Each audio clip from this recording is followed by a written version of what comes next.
मित्रांनो नमस्कार. कायदेशीर माहिती देणार म्हणजे युट्यूब चॅनलमध्ये तुमचं स्वागत आहे. आजचा विषय प्रोबेशन. मित्रांनो, प्रोबेशन म्हटल्यानंतर ज्याला आपण ट्रायल कालावधी म्हणतो, हा नोकरीच्या सुरुवातीला एक विशिष्ट कालावधी असतो जिथे नियोक्ता म्हणजे कंपनी असेल, प्रोप्रायटर असेल, पार्टनर असेल, मालक असेल, तो नवीन कर्मचाऱ्यांची कामगिरी आणि नोकरीसाठी योग्यता याचं मूल्यांकन करत असतो.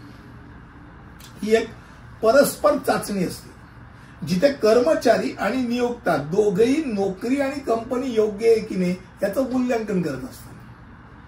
प्रोबेशन कालावधीचा मुख्य उद्देश असा आहे की तो नियुक्त आणि कर्मचारी दोघांनाही कामाच्या संबंधाचे मूल्यांकन करण्यास आणि तो दीर्घकालीन योग्य आहे की नाही हे ठरवण्यास एक संधी देतो. हा प्रोबेशनचा कालावधी साधारण 30 दिवसापासून 6 महिन्यापर्यंत असू शकतो. प्रत्येक कंपनी, प्रत्येक काय म्हणतात त्याला एंटरप्रेनर, याचे विविध कालावधी असतात. पण सामान्यतः या कालावधीमध्ये नियुक्त कामगार जो ठेवला आहे त्याची कामगिरी, त्याची कौशल्य आणि तो कंपनीच्या संस्कृतीत बसतो की नाही, तो चांगल्या प्रकारे मिक्स होतो की नाही, की तो वादविवाद घालतोय आणि तो कामचुकारपणा करतोय, कुठे खाडे करतोय, तो नक्की काय करतोय याचं मूल्यांकन करतोस.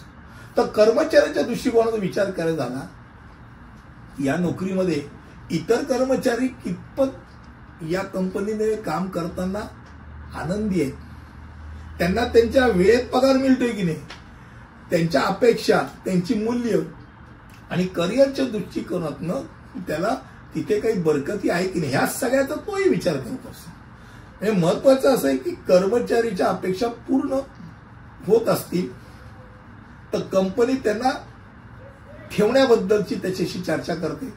प्रोबेशन झाल्यानंतर त्याला परमनंट करण्याकरता एक निश्चितरित्या पगार वाढून त्याला एक प्रकारचं एक पिरियड देते की बाबा या याच्यात इथून इथपर्यंत गेल्यानंतर तुला आम्ही एवढे पैसे देऊ किंवा तुम्हाला ह्या पोस्टवरती ठेवू, असं ते केलं जातं. जर तो लायकीचा नसेल तर मात्र त्याला प्रोबेशन कालावधी नंतर काढून टाकलं जाऊ शकतं. सामान्यतः कायदेशीररित्या अधिकारचा विचार करायला तर प्रोबेशन मधल्या कर्मचाऱ्यांचे अधिकार नॉर्मली जे कर्मचारी असतात त्यांच्यासारखे असतात. मात्र काय होतं की तो थोडा दुय्यम दर्जाचा कर्मचारी असतो. त्याला महत्वाच्या अशा कामगिरी त्याच्याकडे सोपवल्या जात नाही, कारण तो चुका केल्यानंतर त्याला काढून टाकण्याची भीतीचं काहीच नाही, तो काढून टाकण्याच्या तयारीत असतो. परमनंट जो असतो त्याला थोडी भीती असते, कारण याला कमी पगार असतो आणि सर्वसामान्यरित्या प्रोबेशनवरती असलेल्या कर्मचाऱ्याला रजा मिळत नाही. म्हणजे रजांच्या फॅसिलिटी असतात, विविध रजा असतात, त्या शक्यतो त्यांना दिल्या जात नाही आणि महत्वाचे कामगिरी त्यांच्याकडे दिल्या जाते. सिक्रेसी जिथे आवश्यकता असे अशा गोष्टी त्याच्याशी शेअर केल्या जात नाही.